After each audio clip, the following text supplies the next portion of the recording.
What is up, Alpha community? I hope you guys are having an amazing day today. Here today on this beautiful Money Making Monday, we have a beautiful guest here with us. Somebody really that has adapted the strong core values of the company within its mission, and I believe that she's going to continue to grow and continue to do bright things here at Alpha Energy here with all of us. I want to go ahead and introduce you guys to Jenni G, inspiring the youth, here with us today. I think that it's been a minute since we done, or actually, like, we should have done this a while back, but it's what's supposed to happen at the right time, right? Like, I just have faith on those type of things now. But overall, Jenni, just tell us a little bit about yourself. Initially, starting with where you grew up, where you've been, where'd you gone, and how'd you got to Alpha. All right. So when I first, I've always lived here in Greensboro, North Carolina. And also, like, I went to school here. I went to high school here. I went to college here. Literally never left Greensboro until I was able to study abroad and study in Spain. And that's what opened my eyes to where not everything is here in Greensboro. Like, I am able to leave this town, which I wouldn't really consider it a small town, but definitely opened my eyes to that. What was the difference between Greensboro and like Spain? Oh, that's really big difference. Had you been somewhere outside the United States before, like El Salvador, or like No, that was your first time ever leaving the country? Yeah. Okay, so like I want to focus on that a little bit. But what was the differences between the U.S. and Spain? Honestly, the quality of life is really different. I feel like people there actually enjoy their life. It's not just work, or just stress and bills. Everyone is living their life. They're socializing with people. They're taking advantage of what it actually means to live life, versus here, everyone is just so stuck on doing, like, either they're working their 9 to 5, just doing the same things over and over again. But over there, you're actually exploring. Over there, people also travel more often. Here, I feel like it's not, like, most people don't ever travel. They always stay here in their small town, and then maybe every once in a while they'll go to like Myrtle Beach, or they'll do small little trips inside the country. Yeah. But over there, it's a big thing. They really do emphasize exploring and meeting new people and actually socializing and spending quality time with the people. Did you go to school in Spain? So I went to school at UNCG. Mm-hmm. So I did a summer program, and once I was there, when you're in Europe, it's so easy to travel. Like, if you want to go to Greece, I think my flight was $80. If I went to London, the flight was $60.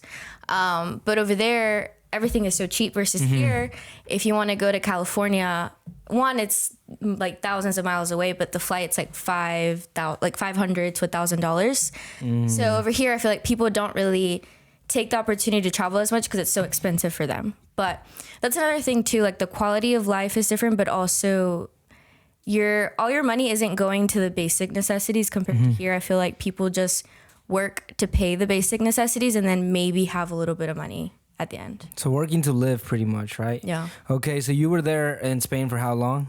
Like 3 months. And you traveled all over Europe for a little bit, got to learn that. Okay. What was your funniest experience in Europe? So there was one time where, because when you go out there, over there, dinner's really early here. Like, dinner's usually like 6 to 7 p.m. Over there, they don't have dinner till like 8 to 10 p.m. Because during the middle of the day, they take naps. So they do like the siesta. The siesta. So from 2 to 4, all the stores are closed for you to be able to take a nap. And then after that, you either go back to work or you do whatever you need to do. So that also means, like, the nightlife, when you're going out, you don't get anywhere till 12 a.m. Wow. So what that also means is that if you're getting out at 12 a.m., then you're going to probably be out till like 7 a.m. So I will say that I only did that once while I was there, but there was one time we went out and we were going back and the sun was rising. I think it was like 6 a.m. And it's crazy because over there, they're really clean. So everywhere you're going. So it's 6 a.m. and it's all the workers. They're over here picking up all the trash bags. Like, littering isn't as a big thing over there because they're really adamant about being clean and keeping their environment clean. Over here, I feel like you walk anywhere and there's a whole bunch of trash. No one's really taking that initiative to clean up after themselves. But it was just interesting to see everyone going to do their daily life. And it's like, we're over here exploring, meeting new people, different kind of lifestyle over there. So I would say that was one moment where I was like, wow, people actually stay up till 6 a.m. going out.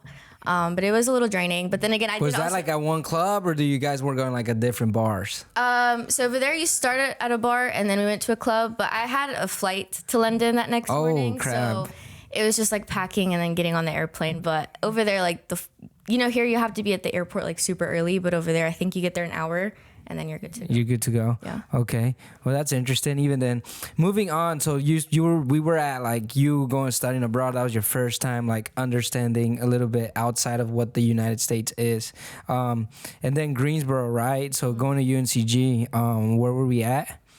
So you were at UNCG, and then what? So while I was in school, like I've always had to work while in school, but what worked for me was serving and bartending because one, the hours are super flexible, and two, you really do determine how much money you can make. Like if you are able to be really good to the customers and they're going to tend to leave you more money versus if you have like a terrible attitude, you're probably not going to make as much. So I was serving, bartending, and going to school. During school? Yeah. College?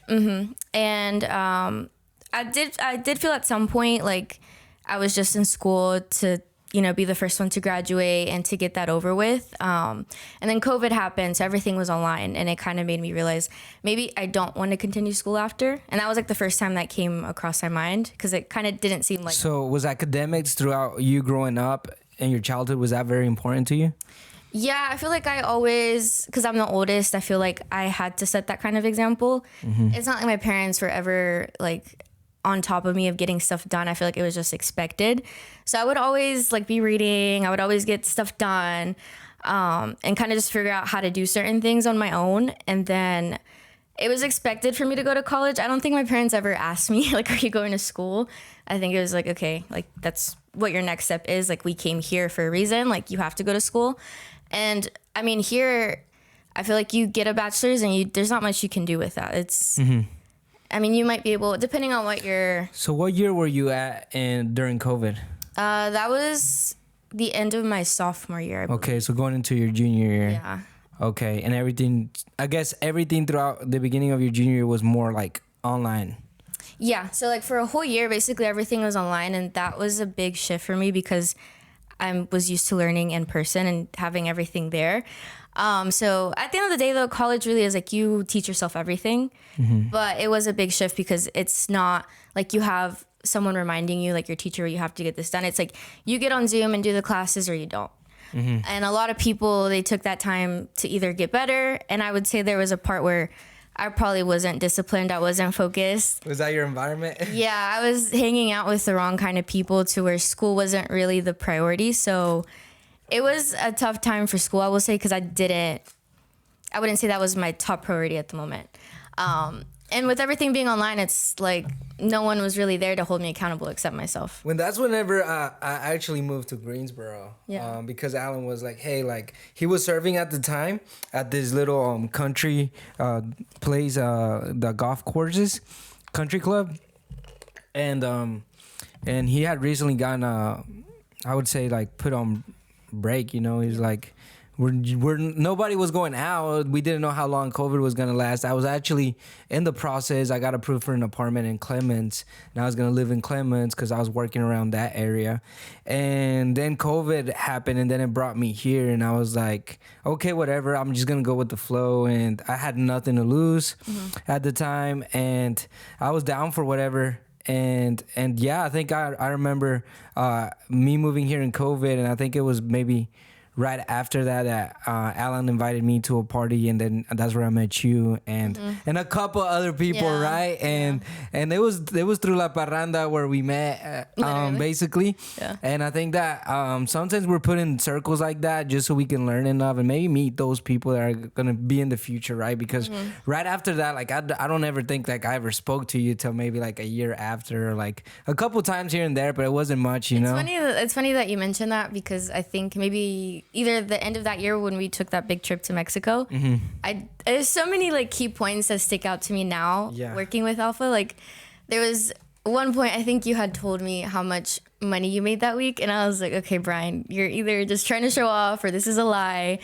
I think you were showing me that you were getting paid like, I don't know, maybe like it was $8,000 that week, and that you were still getting paid on your vacation. And I was like, there's no way. That's a lie. Like, there's no way that he's actually getting paid that much. And another funny thing that I remember is, like, I've always been into reading, but obviously there's been times in my life where I didn't focus too much on reading. And you were asking me, like, why are you not reading a book right now? And and that to me is so funny now, because back then, like, that was 2020. That was literally almost 4 years ago. Yeah. And it's crazy how much has changed since then. But you're right. I do feel like sometimes you meet people in different times in your life, and it's crazy how it goes. At different, different times and different stages of your life. And I think that, I remember that because it was like my birthday trip and I wanted to go, and I think we went to Cancun. That trip was freaking wild. Yeah. That was like one of the funnest and like most drunk trips that I've ever had in my life. It's like drinking every single freaking day. We woke up Monday, Tuesday, Wednesday, Thursday, Friday, Saturday. It was a whole week of just drinking. I think you got there maybe like on like the second day. Yeah. But I do remember I was with Brandon Hill, and I remember we drank the first night and we're like, all right, so we're not drinking tomorrow. We're going to sober up. We're going to drink water. But then you bring all these other people together that like love to drink, and it's like everybody's drinking and we're like, fuck it. I guess we're just going to drink. In Mexico, like, it's so easily accessible to get alcohol. It was definitely a fun time. Do I see myself doing that again? Probably not. But it was a fun trip for sure. Now, moving on into that, right? So it's very hard to believe that you're making that type, well, for somebody else to believe that you're making that type of money when they have never seen a vehicle that allows them and actually proves to them that that is possible. Exactly. And here's the biggest thing, right? It's like me telling you something, but like you seeing like what I had to do to get to that point is a whole different thing. And I think that that's why a lot of people don't believe it, because you can see it online with like all these solar guys, and they're like making 8,000, 10,000, 12,000, even 5,000. And it's like, yeah, but you don't see the amount of work that it took to get those $5,000, and that's something super important. But anyways, so now that we came in, we met each other, like, and that's how we met, and then what happened throughout that entire, I guess, 2 years or a year after that? I really didn't even touch base with you. So just finishing up school was like the main priority. Did I know what I wanted to do after? No, it was just kind of graduating and then figuring it out was my plan, which I wouldn't say that was really a plan, but I think I was bartending at the time, and I'm a morning person, so that really sucked for me because I would like work until maybe 4 a.m. and then also being surrounded. I feel like alcohol is a key point here. I was surrounded. What age to what age was that? I had just turned 20, so 21, and then I worked there for like a year, I believe, or 22. Yeah. I don't know, a year or two. And yeah, I literally just turned 21. Like, I should not have been surrounded by so much alcohol, but when you work at a bar, you're surrounded by people that all they do is drink because that's all they really know. I will say the money from, like, at that time I thought was really good money. But the schedule was just so crazy. I was like, I cannot do this forever. And the environment was just so toxic. That's not somewhere I knew I didn't want to be there. Like, I remember reading, because I've always been into reading, but I remember reading certain things and I'm like, it's like talking about like what your boss should be like. And I'm like reading this, I'm like, this is literally what I'm going through right now, but I didn't do anything about it. I was still there. I did eventually end up quitting, and it was in my last semester of school, and just the timing of how it worked out, I ended up quitting, and then within a month, and I moved back to Greensboro because I had moved out of Greensboro for a little bit, and you and someone else like reached out to me trying to recruit me, and at the time, like, I was like, okay, whatever. Like, I have nothing to lose. Like, I didn't fully understand what it was or what I was going to be doing, but at that point, I was open to anything. It was my last semester of school. Like, I felt like I had nothing to lose, and I had seen you posting on social media, all this stuff, and I was like, I mean, it looks kind of fun. Like, I guess the way that it was portrayed, I was like, okay, this actually looks fun. So that happened, and then finally, like, I did start working at Alpha, like, I think a couple weeks after that. Yeah. It actually started on Valentine's Day. Okay, you remember that. Yeah, because there's a line that you told me that day. I do remember that. So, yeah, I then finally started working at Alpha. I don't know if you guys have noticed yet, but like, I'm very bold when it comes to things sometimes. And I remember I had a call with Jenni. Like, it was 3 a.m., right? Like, I was out and I was with not the right crowd, but I went out for a night in Charlotte. And I do remember FaceTiming Jenni out of nowhere. Like, and this was like literally out of nowhere, because I was with a group of people and we're like, well, you should just call her. And I was like, okay, well, let's just call her. she answered, and I was like, "Holy crap, It this was, girl, like, this girl's because up." we hadn't talked in so long. I'm like, why? Yeah, it was so Is random. he calling me right now? It was so random. But anyways, I answered, and then we started telling her, and like, I personally have never been like that type of like recruiting guy, which I should be, you know, because I have such an amazing opportunity. I should be offering everywhere I go. Yeah. And I think that that's something that I still have to like work on super strong. But regardless of anything, I've only gotten better. But regardless of anything, do remember reaching out to her, and like the next day I was like, yeah, we were probably joking around that she was down for this. And then out of nowhere, she sends a text message, right? She's like, hey, like, were you guys actually serious? And I was like, yeah. And I remember I called you. I was on my way from Charlotte to maybe Greensboro for an appointment or something. Because that's back then when we had like 2 teams, in Charlotte and one in Greensboro. Yeah. And I had like a conversation with you, and we were like, when can you start? I really did not have any systems in place. So I was like, just start on this day. And she was like, and I was like, you ain't got nothing going on Valentine's Day anyway, so just start this day. That's literally how it was. Now I see how bad it can sound, but like, I also knew you, so I didn't take it like any Yeah. kind of bad way, and I really didn't have plans, so I was like, whatever. yeah. But that is true. Like, I don't think I would have probably ever reached out to you to work in Alpha. So Yeah. if you didn't reach out to me, then I wouldn't probably happen. wouldn't be here right now. It wouldn't have happened. Yeah. It's like a guy trying to talk to a girl, you know, like even if a girl like likes the guy, she's never going to reach out to him. And it's like that goes out to you guys, because you guys be thinking about like when's the right time, bro. Like if you want to talk to a girl, it's yesterday was the right time, you know. Yesterday was the right time. Just do it. I know that there's a girl here and there that Luisito's been thinking about reaching out to, and it's just thinking, right? Don't be in your thoughts too much. But anyways, back to the story, right? So we're right here. You're starting at Alpha. We finally got a day going on. What was your initial thought coming into the company and just seeing the org and how everything was at the beginning of it? Like compared to like everything else that you were used to and what you knew. Yeah. So I remember like with the interview, because Alan interviewed me. So I remember him explaining how solar works, and I was like, wait, yeah, why don't more people have solar? Honestly, I never even put any mind into solar panels. Like that wasn't, I don't know. I just, like when you look for something, you start to see it more. So then I was like, wait, there's solar everywhere now that I started driving around. But the way he explained it to me, I'm like, there's no way more people don't have it. Like it sounds like a no-brainer. But then I did start, and the meetings were just so different, and it was all about growth and developing and becoming better. It was super uncomfortable for me because it was definitely put me in a position that I hadn't never put myself in either. I will still say like I'm not the most extroverted person, but back then it was like 1% I feel like of whatever it is now. So just being surrounded by like a lot of high energy people, I was like, okay, this is really different. And I remember like at the beginning too, like the meetings, I would look forward to Mondays. Like Mondays were just, we went through a lot of information, but I just felt like I was just learning so much, and I love to learn things too. So I just feel like I was just taking it all in. But I don't even know if like the first 2 weeks I really understood what I was doing, if that makes sense. Like I was just like, okay, this is for the experience, but it obviously turned into more. Yeah, absolutely. Yeah. And I think that it's really important to consider that like we're like a lot of people know you now, but the thing is like originally like coming into like that environment at the beginning, it was something that like I didn't even see you in, because I kind of knew you, and I was like, this girl is like on this and that. So I was like, okay, well, let's try it out. Let's see how it goes. And obviously you get faced by adversity and challenges and obstacles.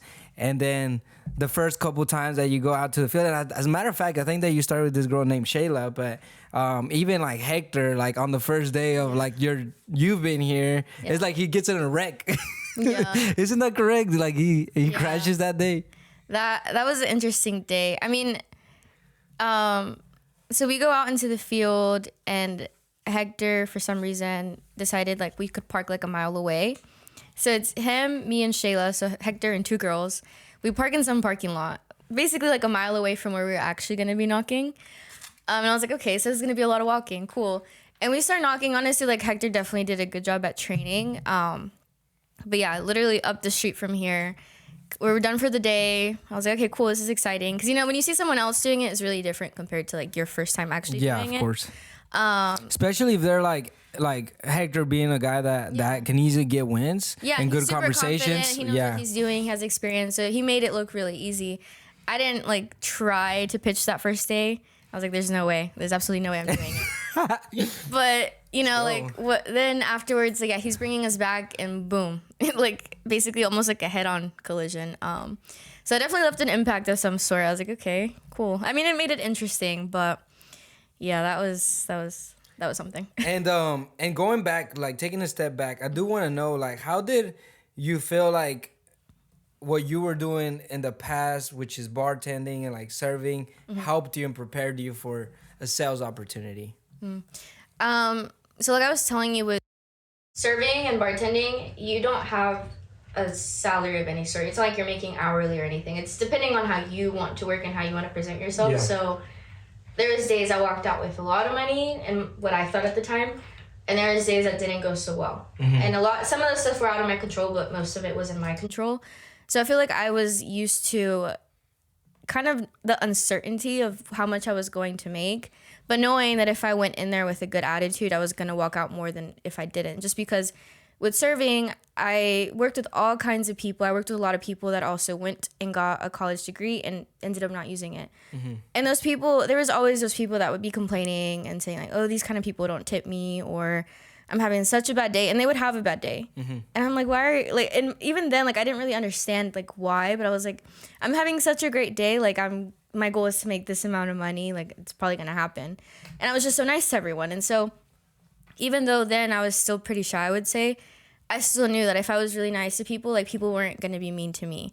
Now, there's always people that are just going to be mean for whatever reason, just because they're miserable and they like to put that out on others. But I always had a great experience, especially when I went in there with that attitude. So I'll say that is really huge because, energy is everything when you're doing sales. Where did that come from, though? Where do you feel like that? Was that just you, like, well, let me just be in a great attitude? Or, like, did you learn that from somewhere else?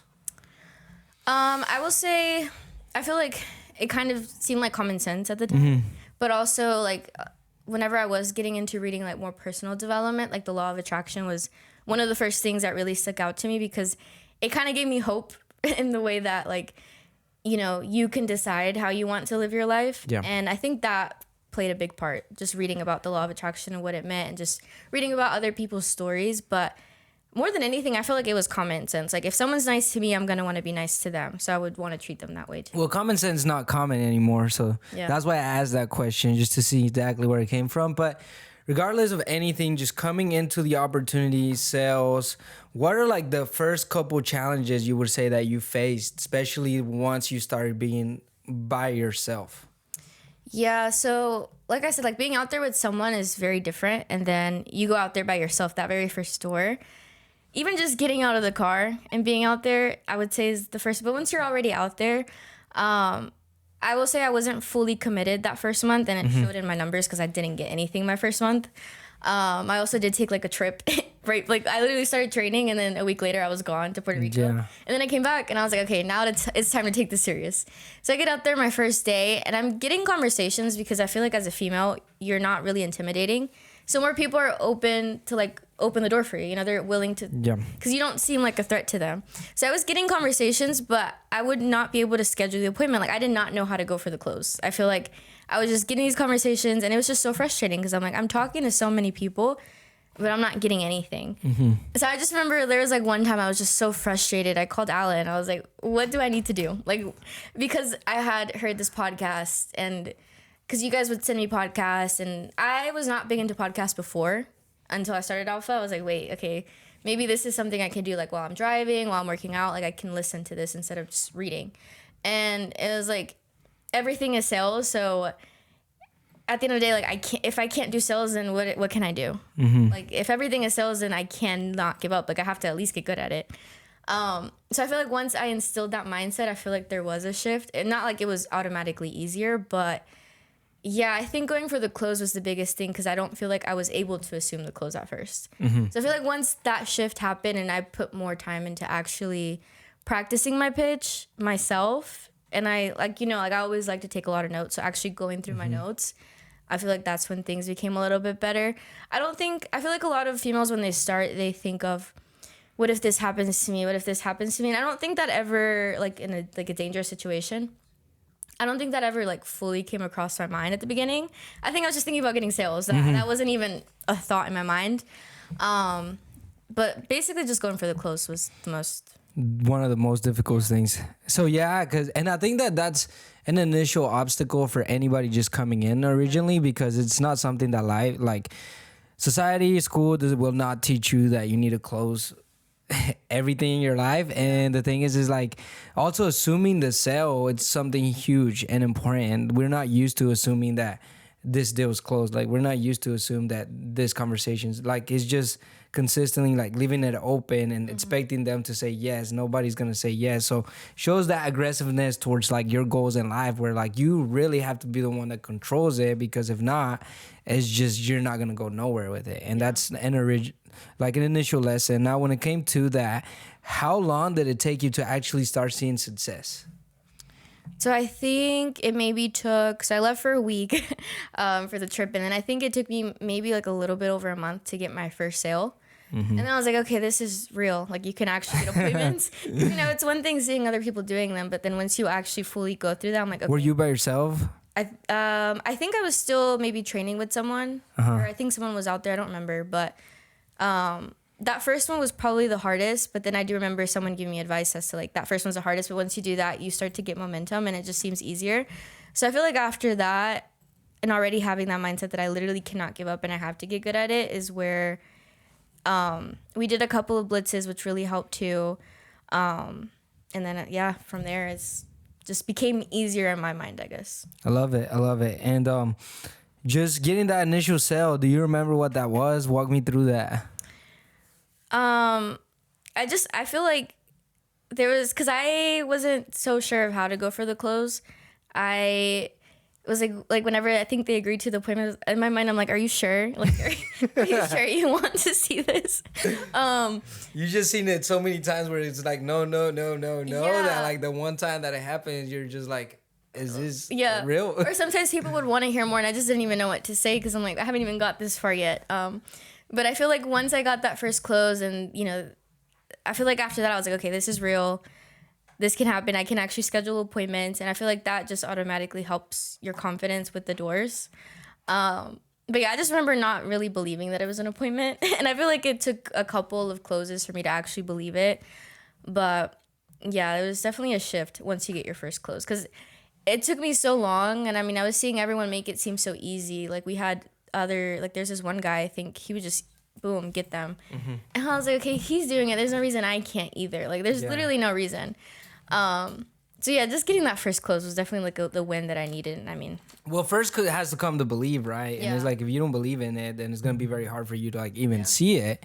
And I think that a lot of times we want to win in life, but like we really doubt ourselves way too much about what are we doing, and it's just being a doubtful moment that is like just a waste of energy and like a waste of thinking, because like if you're where you're at today, and it's like if that's where you're at, then why not just go all in and like be 100% focused on what you're doing and intentional with what you're doing on that one time. Yeah. So I think that sometimes we forget about that, but then coming in and then getting that sale, or getting that first appointment, which, because at the end of the day, that's your first sale. Do you remember the person that it was or no? Honestly, that was 2 years ago. I'm not gonna lie, I don't, not anymore. I remember my first. Really? Well, install. Do I remember my first? Yeah, I remember my first appointment too. She's just sharpness. We gotta get you sharper. But anyways, I'm just playing. But anyways, Jenni says like when I say I'm just playing, she always says you're not playing. There's always some truth in his jokes. Like if he ever makes a joke, there's a truth in it, even if it's very small, right? Yeah. Okay, so.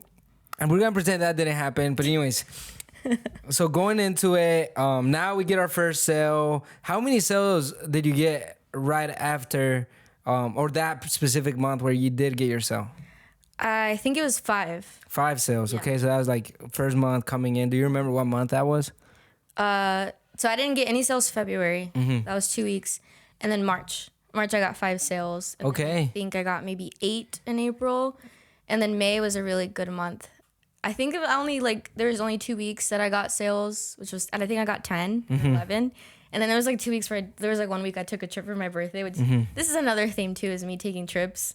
And then it just kept going up from there. Yeah. Where'd you go for your birthday that trip? Mexico. Oh, okay. Oh my goodness. But the thing is like also with like building momentum, I feel like what helped you a lot. I mean, this is what I feel like is the fact that you're somebody that's intentionally like taking notes, and that's why you're also like everything's going and like you're receiving information, you're downloading information, but also like not even that is like the fact that you're just willing to look back at your notes and practice. Because a lot of people do not ever like they'll take notes, but they don't ever go back and look at them. And like that's how I was in school, for example. It's like I would take notes, but like I would never go back and look at them. So it's like going back and like really like diving into your notes and seeing like, okay, this is why I wrote this. And the other thing that I've noticed about you is that your strategy on taking notes is it's like you know what you works for you. So it's like even when you're taking notes, it helps you a lot for you to like just strategize with that, because you're very organized with it. Because I've seen it like even when you write on your iPad, I'm like, bro, like I would not be able to do that. It's like I'll be erasing all over the place, and it's just very strategic and everything, right? But where do you feel like you got that from? Like, is it just through school or? Yeah, so there was, because I think the iPad I got was like the iPad Pro or not the Pro, the Air. And I had to justify spending the money on it because I was thinking I was bartending, and I think it was maybe like $700 like with the pen and everything. And it had to make sense for me. So I like whenever I buy journals and stuff, I hate like if I mess up, I have to throw it away. Like it's terrible. But with an iPad, you can just erase the whole thing and start over. So that semester where I got that iPad, my grades improved so much because I was literally being so intentional with it. And that's when I realized I was like, okay, like this is like, I think it took me so long, but I figured out the way that I learned. Yeah. So that helped me. And then I feel like once I started doing solar, I did kind of feel like, you know, we had a team at some point where I was like the only one taking notes, maybe Shayla as well, but no one else was taking it as serious. And that's what I felt like at the moment. But I feel like I was going through these notes, and there was a point when I was still in school that I was like, I don't even know if I want to continue school because I was spending more time practicing solar.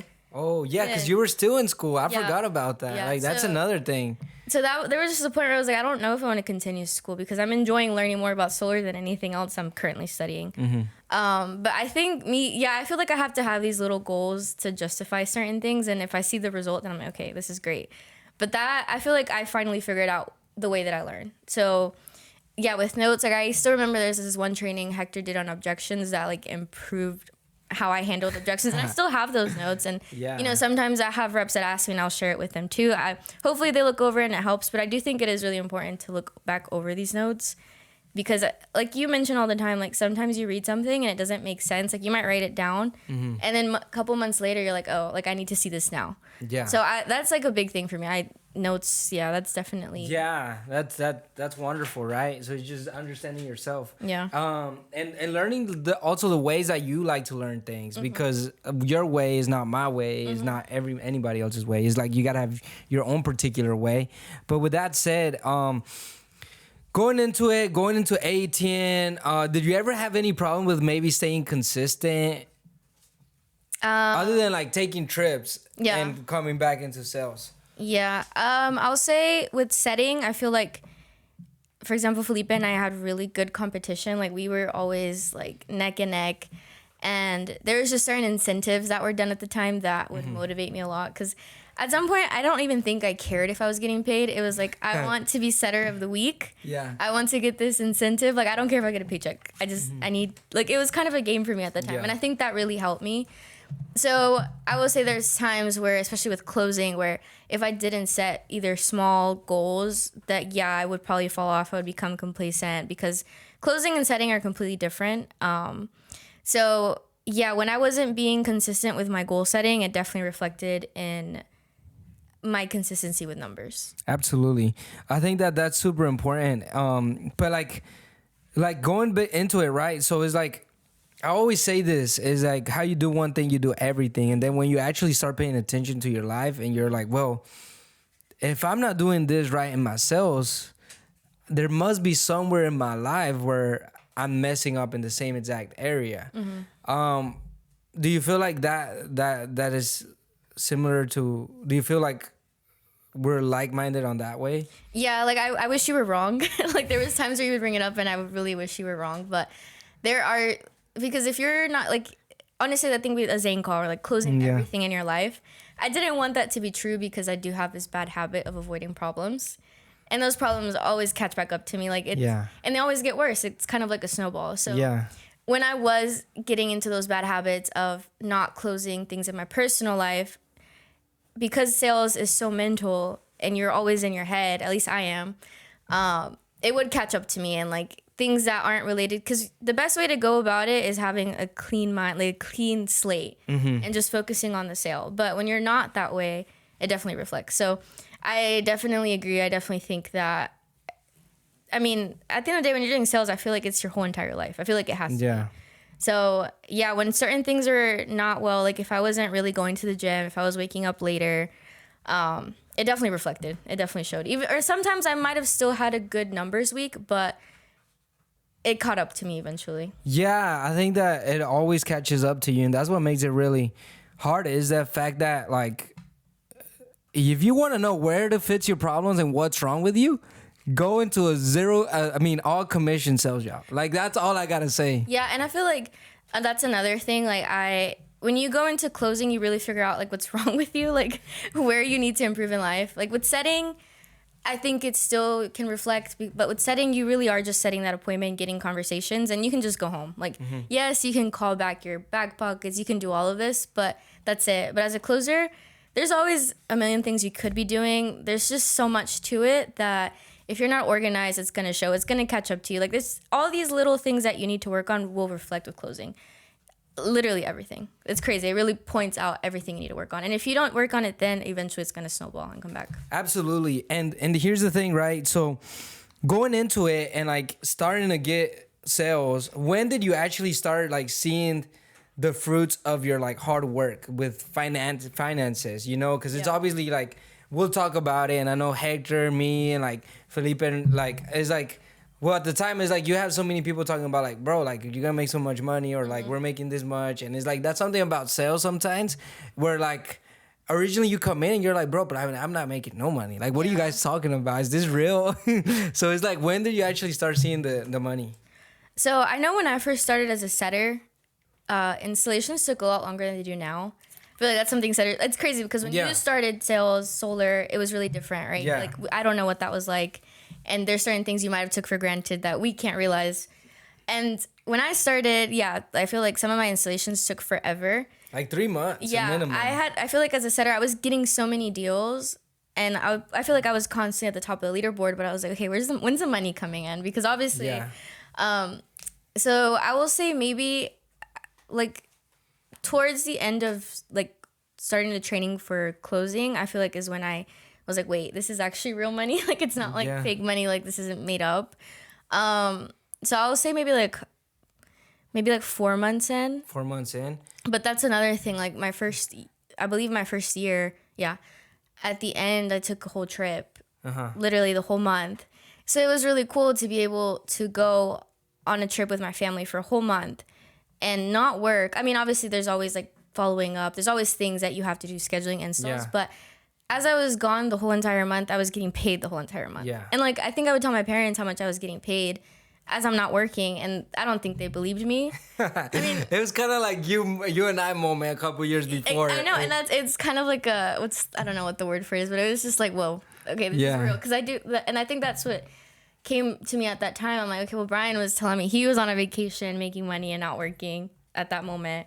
And I was like, that's not possible. And then here I am, like a couple years later, doing the same thing. Like, I'm on a vacation with my family, like getting paid. Yeah. So I feel like maybe that was the real moment for me where I was like, okay, this is cool. Like, this is something that is real. I'm actually getting paid. I'm on, like one big thing for me is taking trips. Yeah. So the fact that I was able to do that with my family and get paid was really cool. Yeah. And I think that you're known for like the trip taker of the team, right? It's like you're consistent, have taken trips in the past where like every 3 months or every month you reward yourself with a trip, right? Which is something wonderful about like being in sales too, because if you play your cards right and you know how to stack your deals, you can take a good break, Yeah. come back, and your pipeline's still there. But it's also being very careful with that. Yeah, I'll say I probably won't do that ever again. You know, because when you come back and you find out that you like, it's like life, you know, like you're out, you pause your life, Yeah. and then you take a break just to realize that later the problems will catch up to you. And then you get back and now you got the customers that are like, oh, I haven't heard from you. It's been this long. Like you might have customers that cancel. You might have customers that need attention. And now your whole pipeline needs attention. And you can literally come up with like a world full of like problem here, problem here, problem here, problem here. And it could definitely be very overwhelming. So how do you quickly adapt after a trip into like going into your momentum and your sales? So I will say I definitely struggled. Like that wasn't something that came easy whatsoever. And that's why I say I won't do that ever again, because I don't think I want to take month-long trips. I think I like quick little short trips and then coming back and getting back into it. No, it definitely wasn't easy. I do remember getting back and just being like, whoa. Like everything, I feel like I did get hit by a bus. Like all the closer stuff was happening. I mean, the best way to get back into it is just getting back into it. I think we were doing a blitz, which really helped because I had no choice but to be really fully just back into it. But I think doing little things, training, practicing like while you're on a trip is important, because if not, you really kind of do lose that momentum. Yeah, and it's quickly you can lose that very quickly. And then coming back into closing, like I think I skipped the closing side, which is really important. What did you start doing to prepare you to closing? When did you close your first deal? How was it? Who was it? And how did you like just believe that, you know? Yeah, I think the best way to get into closing, one, is being good at setting, because I feel like if not, then you just won't be a good closer either. It'll just come too easy. Like you'll think it's easy. Sorry to interrupt, but like the thing is like the best closers will come from like the best setters. It's like when I try to rush people into closing, then I later find out like, and I may be like, this guy's talented, like he's got a lot of potential, like he kills it. Yeah. But then you fast track them to closing deals and they suck. Yeah. And I'm like, crap, like I thought you were gonna do really good. Yeah. But anyways, back to your So I think, I mean, I was able to watch you close so many deals. Like I would always take notes when I was on your closes. There's so many phrases that I subconsciously took from you, like word for word, not even on purpose, but it just happened because I had seen you close so many times. So I feel like watching you doing it so many times, I was like, okay, if Ryan can do it, I can probably do it too. But that happened, like watching you close, going over my notes. I feel like I did do a lot of my own time, like a lot of like the training for the CRM we use and all of that, but watching videos.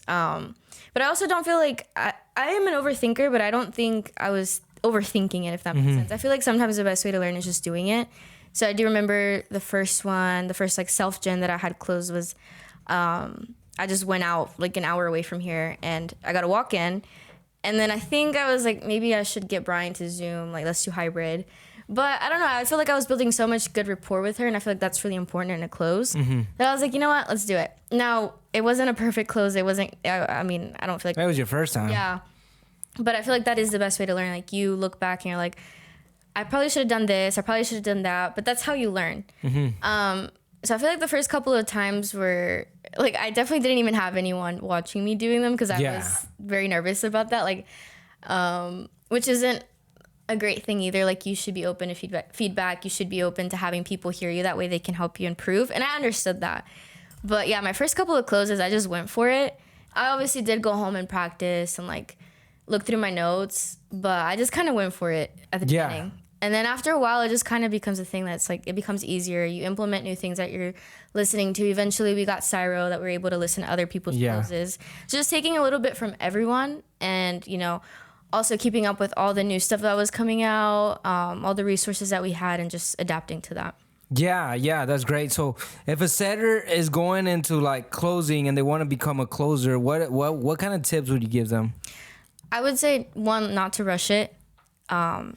Because you really just don't want to rush it. You want to take it as it goes. But I'll say watching a really good closer will help you so much, because getting to see it in person, you get to, because sometimes you might run into objections that you've never even heard of, and it's not something that you can like, I mean, I guess you can Google certain stuff, but you really have to be able to be adaptable. You have to be able to be in the moment and figure it out. So just having an open mind and not overthinking it, not trying to be overly prepared either, because you'll make up scenarios in your head, and then because you're thinking about it so much, it's probably going to happen, which is so crazy. I mean, we've had a lot of closers where they think about certain things and like none of us had ran into it, and then they go into the house and then they run into it. Yeah, it's crazy how many times it happens too. Yeah. So I feel like don't overthink it. Just I remember we had a closer actually that he would just drink at every close.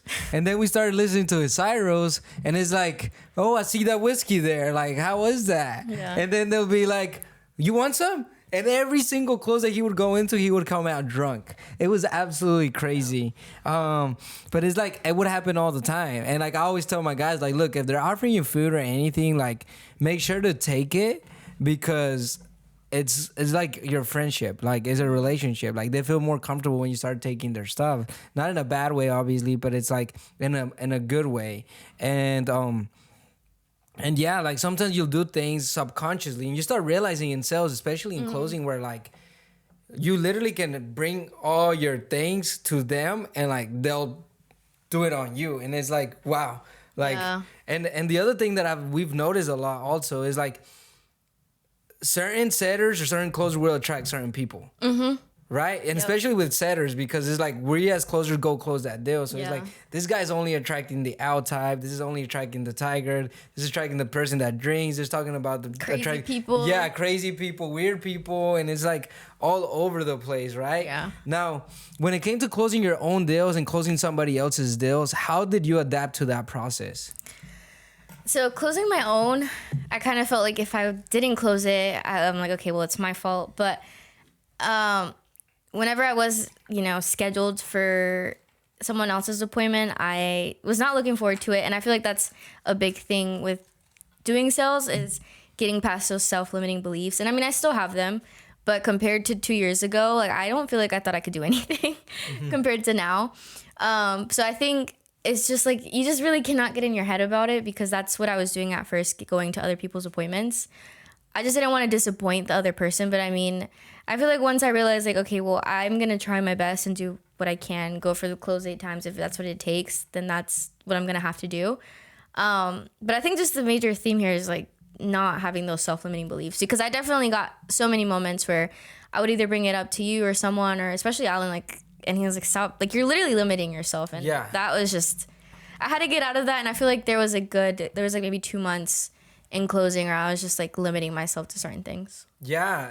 And the thing is like, it's also like another challenge to overcome, right? So that's super important. And I think that going back into like sales, because I was going to go another route, which I was like, no, let me bring myself back, because we're going to have multiple podcasts, which you can talk about that another time, which you don't even know right now what I was going to talk about. So it doesn't matter. I just had a whole conversation about myself. Yeah. You saw guys? It's a mental conversation. So a mental conversation about myself. So why do you feel like, especially in our industry, right, that the female presence is so like low, and it's, what do you feel like is that way? Or like even in sales, it's very like limited compared like the guys to like the girl ratio is so limited. What do you feel that way? What do you feel like that is? I feel like there's a million reasons. One is like, just when you think of sales, you always think of a salesman. That's literally how it's always put out there. I never in my life thought I was going to do sales. Like that's never crossed my mind until I was like, wait, I guess I am doing sales. And then you look at it and you're like, oh wait, sales is everything. It's everything. It's everything. But that's not how I looked at it at the beginning, obviously. And I think a lot of people don't either. It is super intimidating. You do get a lot of rejection, I feel like most females never get rejection. I feel like they don't really put themselves out there to do that. So I think it's just super. How did you handle the rejection? Surprisingly, like I feel like now I'm definitely don't take things as personal. And I can't believe like back then I still didn't.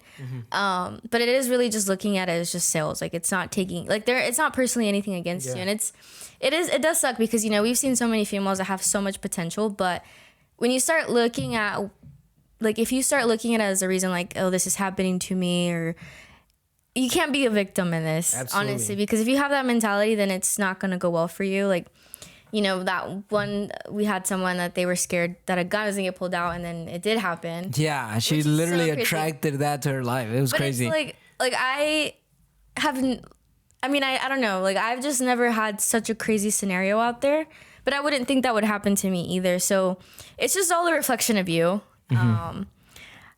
I guess I would just say the rejection is probably the biggest thing. It's something that's uncomfortable. I feel like females are kind of expected to have certain kind of jobs, and this is not the job that's expected. I know when I first started, like my parents were like my dad was like, no, like that doesn't sound like you should do that. Like you should do that. And he did not believe in me for so long, and at the time I didn't either. So it's not like I could say anything. I'm just like, okay, well, I'm just gonna see how it goes. Like I didn't speak to him a lot about it, which was a good thing because I feel like if I would have told him what He I would was have talked thinking to you mentally- out of it. yeah, and I'm glad I didn't. And I feel like that's something that, you know, that probably like if you are going through like mental things, some of those things you should probably keep to yourself or talk to people that will help you through the logical side of it and not the emotional side.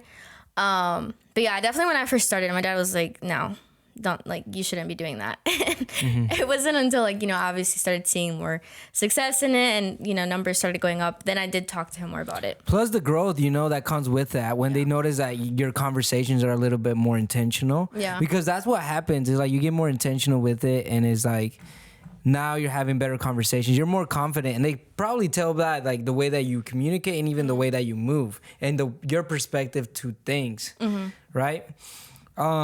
And then like I know we weren't done with that, or were you done with that part? Like, okay, so the females, but somebody that's looking to get into sales, right? Let's say I'm a whole like girly girl, and I'm like, well, I want to try sales out, you know? Like, what would you recommend to them? Like preparation on how to like get there, but not only that, like how do you maintain yourself at a level where like you're not too high or you're not too low because you're getting rejected, and just kind of like IQ, like just go straight line. Yeah. I think it's tailoring it to yourself and not expecting it to be anything. Like, I think having a super open mind to it. Because I think, you know, when I first started, I know a lot of people didn't believe in me, including you. Like, cause But she proved me wrong though. Like she literally proved me wrong because I was like, wait, what? Like 10 deals? Like it was kind of like Deja Jenni back moment, you know? It's like the same exact thing. It's like I did not believe that. Like like Deja was like a mini Jenni, you know? But I think it's, you know, I think literally after doing like being an alpha for a little bit over 2 years, like I think literally anyone can be successful, especially females, because of just so many reasons. But it's using your strengths. Like I feel like I'm a really good listener, and I feel like that's a really good thing, like a really good quality to have in sales, because people love talking about themselves. And if you just let them talk, they'll tell you literally everything. You don't even need to say anything. And I feel like less is more sometimes when it comes, especially to setting appointments, because you're not even selling the product. You're just selling the appointment. So it's using your own strengths to your advantage, but also, like I said, tailoring it to yourself.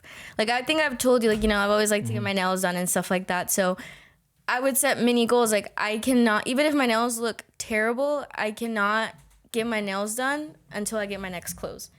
And Oh wow! So like, it's gamifying it. it's turning it into a game, and just you can't really half-ass this. Like you have to fully go all in and put your effort into it, and just knowing like this is it. Even if you only, let's say you set that goal for 3 months, like these next 3 months, I'm just gonna go all in, and that's it.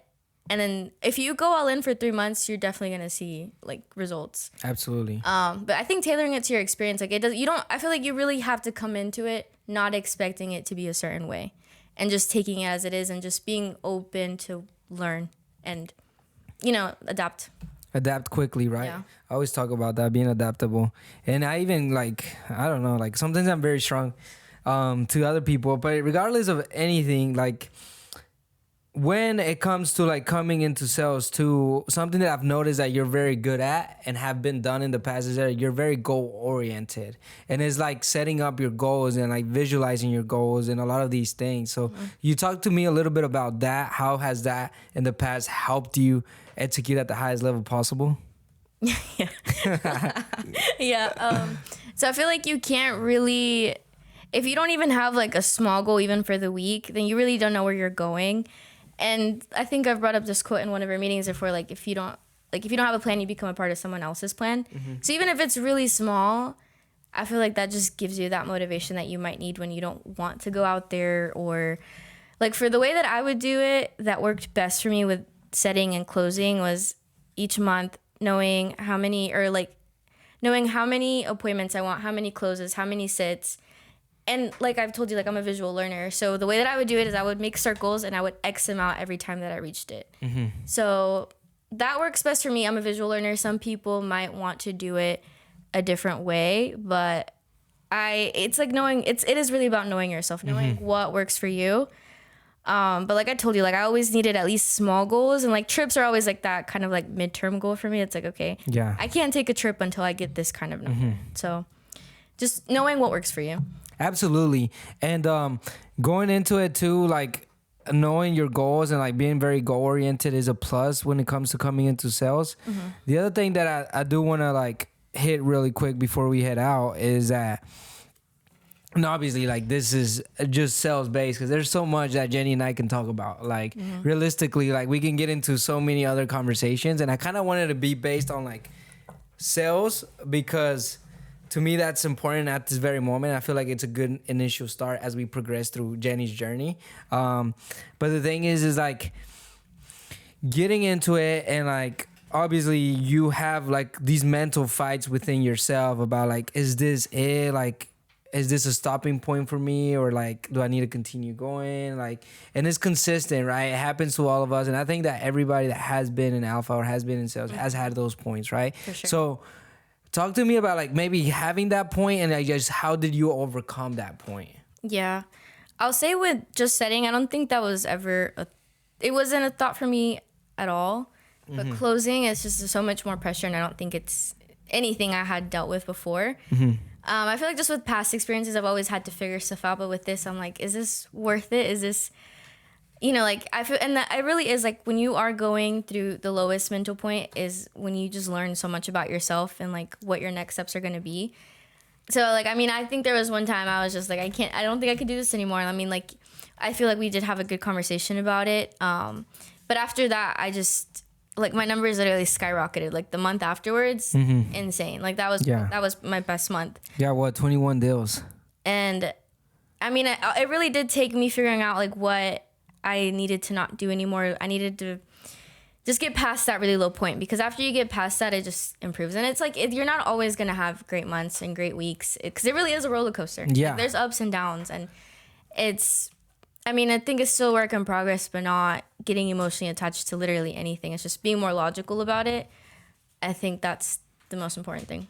Yeah, awareness, right? And like just being straight logical with this, and like understanding that this is just a part of my process and a part of my plan. And I think that kind of we forget, and we get consumed with our thoughts, and we get overwhelmed with like all the negative, and we can just point out the negatives, and that's operating at a very low frequency, and we have to go through those points for us to understand how we are at those points and how to overcome those points. And I think that as life progresses, like for example, for me, what has happened is that when I'm hitting things like that, like a lot of people don't even notice, sometimes. And it's like you're going through it. And I think that I've gotten so used to it. And this is what happens at higher levels. Like you get so used to it where like you just understand that it's like push and then next level, and it's like you push and like things get hard. Every time things get hard for me, I just push even harder and I overcome that level. And it's like consistently. So I feel like that's a very like interesting point, because I do remember that conversation that we did have, and I was like, hey Jenni, like you, in our reality, like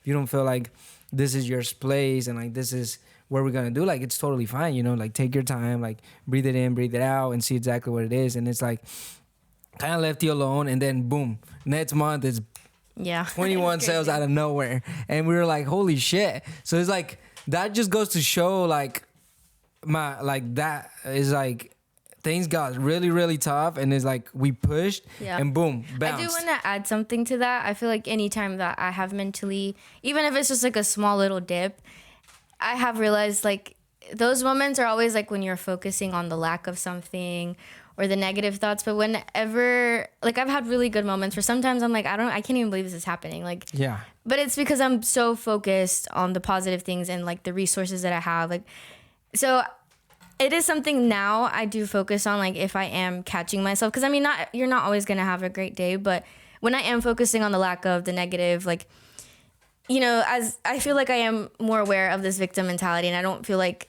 I experience it often, but you know, like we're all human. Like I definitely do sometimes to like catch myself doing it, but it's like it's really just making that quick shift. It's like, okay, if I'm focusing too much on the lack of something, I need to like shift it really quick, and I feel like that literally instantly changes my mood and like the way that I'm thinking. Absolutely. And understanding yourself, right? You said awareness on like when you're going through that rabbit hole of like negative thinking that can easily attract all these negative things to your life. And you see it in sales all the freaking time, which is crazy. But that's why you understand that energy is real and like everything flows. And you just become better at it and you become adaptable to whatever's coming your way, right? So with that said, dang it, I lost my train of thought. I was gonna ask this one thing, but you know what? Maybe it's not supposed to be asked, right? So here's the thing, guys. So I'll leave you with that today. I think that this was a great sales conversation and diving into the sales process that Jenni had to go through in her journey, right? There's a lot to it, to be honest. Like we would definitely have to do more segments, but at the end of the day, we're not gonna be here all night and all day. So I do want to know, is there anything that you want to leave the crowd with?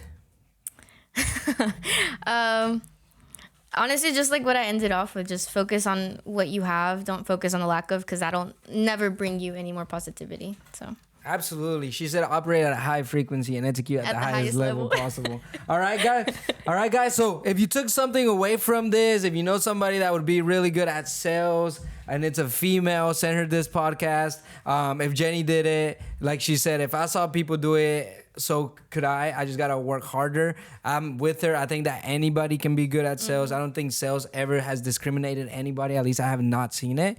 Well, maybe I have. Maybe. I feel like you can literally have any personality type and become successful, right? But it's just all about like the intention of like, I'm going to make it happen and that is it. And like having that even killed mentality of like, I'm going to make it happen and that is it. And just figuring it out through the process, and the universe will align for you to make it happen, all right? So with that, I'll leave you guys.